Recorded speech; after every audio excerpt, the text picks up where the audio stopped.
이준석 후보가 대선 3차 토론에서 귀를 의심할 만한 발언을 하였습니다. 정말이지 제 귀를 의심했고 이런 더럽고 추한 발언을 대통령 후보자 입에서 나올 거라는 것은 상상도 하지 못했습니다. 자, 그리고 권영국 후보님께 좀 여쭤보겠습니다. 네. 권영국 후보님, 사실 이재명 후보님이 사실 가족 간의 그런 어떤 좀 특이한 대화나 이런 걸 하셔가지고 문제되신 건 아까 사과하시고 이렇게 했었는데요.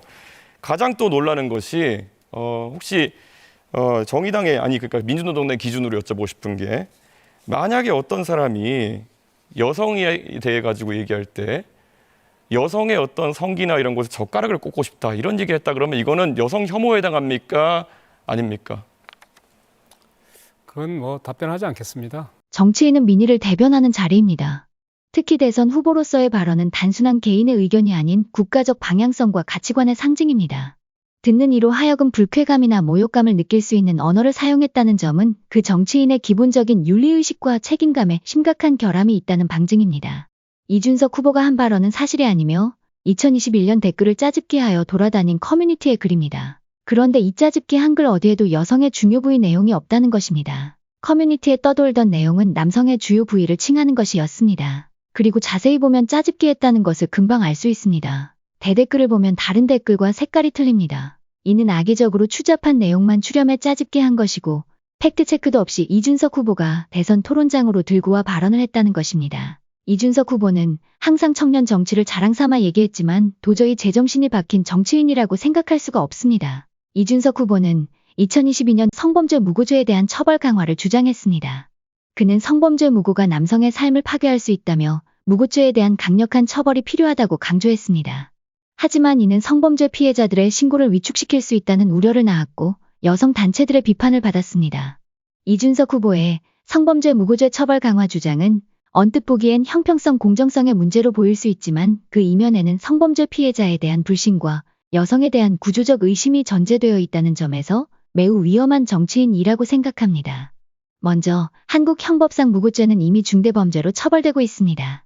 형법 제156조 타인에게 형사처분을 받게 할 목적으로 허위사실을 신고한 자는 10년 이하의 징역 또는 1,500만 원 이하의 벌금에 처한다. 즉, 이준석 후보가 마치 무고죄가 제대로 처벌되지 않고 있는 듯 말하는 건 법률적 왜곡입니다. 이는 혐오를 자극하는 정치적 프레임입니다.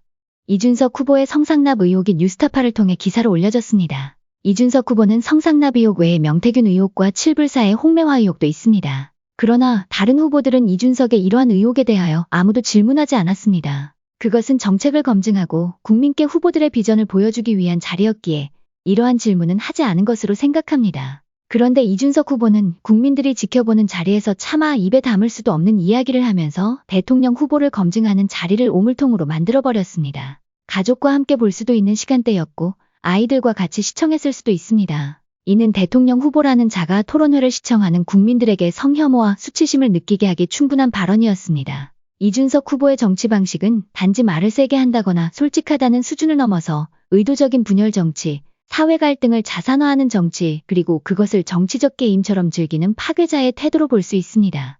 현대 정치는 기술보다도 윤리 그리고 공감, 책임이 중요합니다. 하지만 이준석 후보는 말의 영향보다 말의 타격력만 계산하고 국민의 반응을 진심보다 반응값으로 판단합니다. 결국 이준석의 정치는 단기 승부형, 갈등 가속형, 리더십 결핍형 정치라고 할 수 있습니다.